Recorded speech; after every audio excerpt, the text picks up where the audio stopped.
तलाक के बाद पति पत्नी में ऐसे होता है।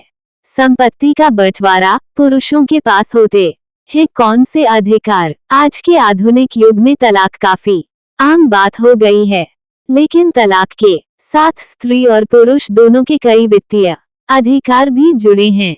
तलाक में महिलाओं के अधिकार की चर्चा अक्सर होती है, लेकिन क्या आप जानते हैं कि एक पुरुष के पास क्या अधिकार हैं और पति पत्नी के बीच संपत्ति का बंटवारा आपस में कैसे होता है। तलाक एक ऐसा शब्द है जो सिर्फ पति पत्नी के रिश्ते को ही नहीं बल्कि दो परिवारों को भी तोड़ देता है।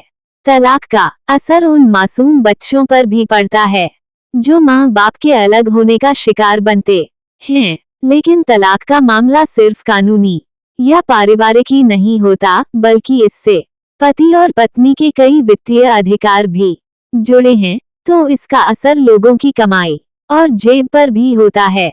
ऐसे में तलाक के बाद पति पत्नी के बीच संपत्ति का बंटवारा एक अहम मुद्दा है।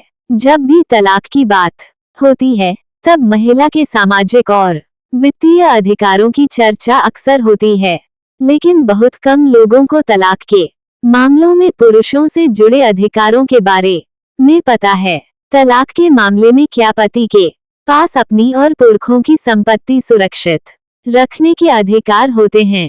चलिए समझते हैं। आपके मन में भी तलाक को लेकर कई सवाल आते होंगे। तलाक के बाद पत्नी के साथ साथ पति के भी कुछ वित्तीय अधिकार होते हैं। उपहार पर पति का अधिकार।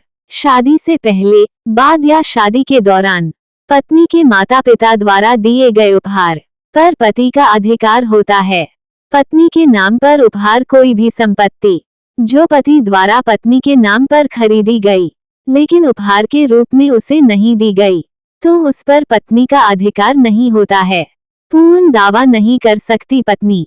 पत्नी किसी भी संपत्ति पर तभी दावा कर सकती है जब वह उसने खुद खरीदी हो। अगर उस संपत्ति को खरीदने में पति का योगदान है, तब उस संपत्ति पर पत्नी पूर्ण रूप से दावा नहीं कर सकती है।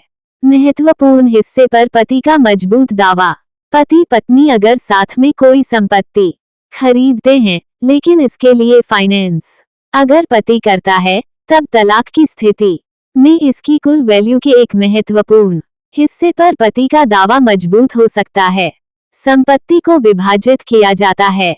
अगर साथ में ली गई संपत्ति पर पति पत्नी दोनों ने लोन लिया हो, तब तलाक के केस में संपत्ति को विभाजित किया जाता है।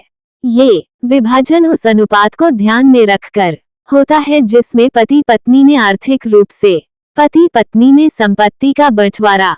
तलाक के मामले में अगर पति ने किसी संपत्ति को खरीदा है और उसके पैसे खुद चुकाए हैं, तब वो प्रॉपर्टी पति की ही मानी जाएगी। वहीं अगर किसी संपत्ति को पति द्वारा खरीदा गया हो और वह संपत्ति पत्नी के नाम की गई हो, तब उस संपत्ति की कानूनी मालकिन पत्नी ही होगी।